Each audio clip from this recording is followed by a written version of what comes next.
যে স্বৈর শাসক চলে গেছে বাংলাদেশ আওয়ামী লীগ, এই আওয়ামী লীগের কি কোরআন ছিল? প্রিয় ভাইরা আমার, আল্লাহ রাব্বুল আলামিন এই কোরআনুল কারীম দিয়েছেন। এই কোরআনুল কারীম কি কোন দলের? সবাই একটু জবাব দিলে আমার আলোচনা করতে সহজ হবে। আপনারা বলেন, এই কোরআন কি কোন দলের? যে স্বৈর শাসক চলে গেছে বাংলাদেশ আওয়ামী লীগ, এই আওয়ামী লীগের কি কোরআন ছিল? এখন বর্তমানে বৃহত্তর যে দলটি বিএনপি, আমার সভাপতি তিনি বসা এই মাহফিলের আজকের সভাপতি, তিনি বিএনপির একজন নেতা। আপনারা বলেন, শুধুমাত্র এই কোরআন কি বিএনপির? কোরআন কি জামাতের? কোরআন কি চরমনার? কোরআন কি তাবলীগের? কোরআন কি ফুরফুরার? আল্লাহ রাব্বুল আলামিন বলেন, হুদাল লিন্নাস। আল্লাহ রাব্বুল আলামিন বলেন, এই কোরআনুল কারীম হলো সকল মানুষের হেদায়েতের জন্য। অর্থ হলো, এই পৃথিবীতে মানুষ বলে বিবেচ্য যারা, তাদের জন্য এই কোরআন। ঠিক কিনা বলেন? তাহলে বোঝা গেল, এই কোরআন হিন্দুর, এই কোরআন মুসলমানের, এই কোরআন আওয়ামী লীগের, এই কোরআন বিএনপির, এই কোরআন জামাত ইসলামের, এই কোরআন জাসদ বাসদ চরমনা ফুরফুরা তাবলীগ যা দল আছে, সমস্ত দলের এই কোরআনুল কারীম। কথা বলেন ঠিক কিনা? এই কোরআনুল কারীম শুধুমাত্র কি খতম করার জন্য এসেছে, নাকি তাবিজ করার জন্য এসেছে, নাকি এই কোরআনুল কারীম এসেছে ওই তাকের উপরে সুন্দর একটা কাপড় মোড়া তাকের উপরে রেখে দেওয়ার জন্য কি কোরআন এসেছে? আল্লাহ রাব্বুল আলামিন এই কোরআনুল কারীম পাঠিয়েছে, যে কোরআনুল কারীম দিয়ে যারা তাদের ব্যক্তিগত জীবন, পারিবারিক জীবন, সামাজিক জীবন, রাষ্ট্রীয় জীবন, আন্তর্জাতিক জীবন যারা এই কোরআন দিয়ে সাজাবে, আল্লাহ রাব্বুল আলামিন তাদের জীবনে এই কোরআনুল কারীমটাকে হেদায়েতের জন্য যথেষ্ট করে দেবেন। বলেন সুবহানাল্লাহ। হুদাল লিন্নাস, হুদাল লিল মুত্তাকিন, মুত্তাকিনদের জন্য এটা হেদায়েত। হুদাল লিন্নাস, মানুষের জন্য এটা হেদায়েত। হুদাল লিল মুমিনিন বলেন না। এইভাবে আল্লাহ রাব্বুল আলামিন শুধুমাত্র মুসলমানদের কিতাব বলেন নাই, এই কোরআনুল কারীম যারাই মেনে চলবে তারাই সফলতা অর্জন করবে। ঠিক কিনা বলেন? সুতরাং সেই কোরআনুল কারীম থেকে আলোচনা হবে। এখন এই কোরআনুল কারীমের সঙ্গে যাদের সম্পর্ক বেশি, এই কোরআনুল কারীমের কথা যারা বলবে, এই কোরআনুল কারীমের সঙ্গী যারা হবে, তাদের সম্মান মর্যাদা কম না বেশি? আরো জোরে বলেন। তাদের সম্মান মর্যাদা বেশি।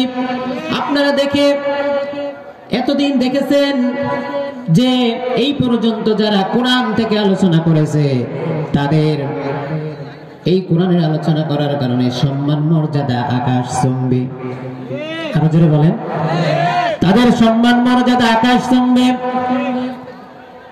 আমরা জানি আমাদের প্রিয় আল্লামা, তার কথা না বললে ওয়াজি হয় না। ঠিক কিনা বলেন? এই বাংলাদেশে যত বক্তা আলোচনা রাখে, প্রত্যেকটা বক্তা কোরআনের পাখির কাছ থেকে আলোচনা শুনে শুনে আলোচনা শিখেছে। আমি দেখেছি যারা গান বাজনা করে, বিশেষ করে আমার এলাকায় ওহিদ শাহর আখড়া আছে।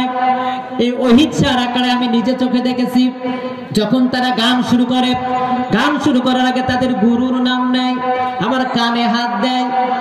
আপনারা জানেন কিনা জানেন না, যেহেতু আমার এলাকায় এটা হয়, আমি দেখেছি যখন তারা গানটা শুরু করবে, তারা তাদের গুরুর নামটা ধরে কানে হাত দেয়, তার মানে সম্মান করে। কিন্তু দুঃখজনক হলেও সত্য, আজকে বাংলার জমিনে যাকে দেখে দেখে কোরআনের আলোচনাটা করে, সেই মানুষগুলি আল্লামা দেলাওয়ার হোসেন সাঈদীর নাম নিতে চায় না। কথা বলেন ঠিক কিনা? আমিও তার আলোচনা শুনে শুনে শিখেছি। এই জায়গায় এমনিতে আসি নাই, তার আলোচনা শুনে শুনে বুঝে কিভাবে তিনি কত সুন্দর করে শব্দ চয়ন করে মানুষকে কিভাবে সাবলীল ভাবে বুঝিয়েছেন, মানুষের কলিজার ভিতরে কিভাবে চলে যায়, এগুলো তার কাছ থেকে শোনা, তার কাছ থেকে শিখেছি। সুতরাং তিনি এই বাংলাদেশে যত মুফাসসির আছে, সমস্ত মুফাসসিরের উস্তাদ হলো আল্লামা দেলাওয়ার হোসেন সাঈদী। কথা বলেন ঠিক কিনা?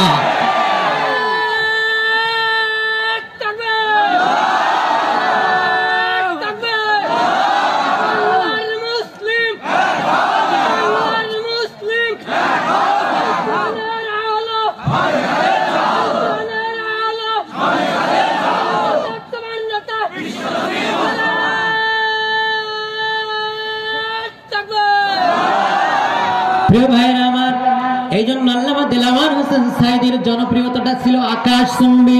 শুধুমাত্র জামাত ইসলামের লোক কি তাকে ভালোবাসতো? কথা বলেন। তাকে দল মত নির্বিশেষে সকল শ্রেণী পেশার মানুষ তাকে ভালোবাসতো। এই ভালোবাসাটা হয়েছে শুধুমাত্র এই কোরআনের কথা বলার কারণে। কথা বলেন ঠিক কিনা? আর আজকে সেই মানুষটাকে 13টি বছর জেলখানার ভিতরে আটকিয়ে নিষ্ঠুর নির্যাতন করে, নিপীড়ন করে, ইনজেকশন পুশ করে তাকে পরিকল্পিতভাবে হত্যা করা হয়েছে। ঠিক কিনা বলেন?